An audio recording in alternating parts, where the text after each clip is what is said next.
আপনাদের সামনে একটি মূল্যবান কথা বলছি, একটু খেয়াল করে শুনবেন। তো যখন দেখবেন আপনাকে কেউ হিংসা করছে, এটা আপনার মন খারাপ করবে না। এর কারণ কি জানেন তো?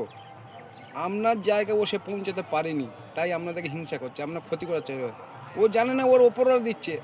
যারা প্রকৃত বুঝদার তারা ওপরের কাছে চাইবে, মানে আমি কিসে বড় হইয়ে, যারা ক্ষতি করে বড় হতে পারবে না, ওর জীবনে শান্তি হতে পারবে না, ও সুখী হবে না।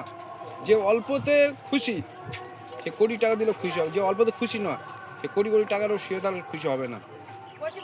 ঈশ্বর আপনার যে অবস্থা রেখেছে সেই অবস্থা খুশি রাখবেন, খুশি থাকবেন, দেখবেন উনি আরও বাড়িয়ে দেবে। এটা আমার কথা মিলিয়ে নেবেন।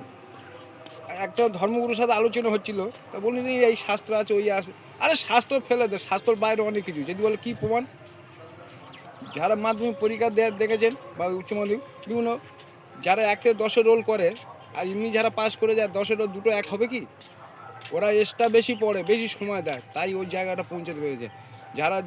যারা বড় হয়েছে তাদের ফলো করে, তারা এই সাধারণ মানুষের সাথে এক নয়। তাদের চিন্তা ভাবনা, তাদের কষ্ট, মেহনত, তারা শ্রম এই দিয়ে তাই তারা বড় হতে পেরেছে। আপনি অনেক সময় দিন, শ্রম দিন, ঘাম ঝরান, দেখুন আপনি অনেক ইতিহাস গড়বেন।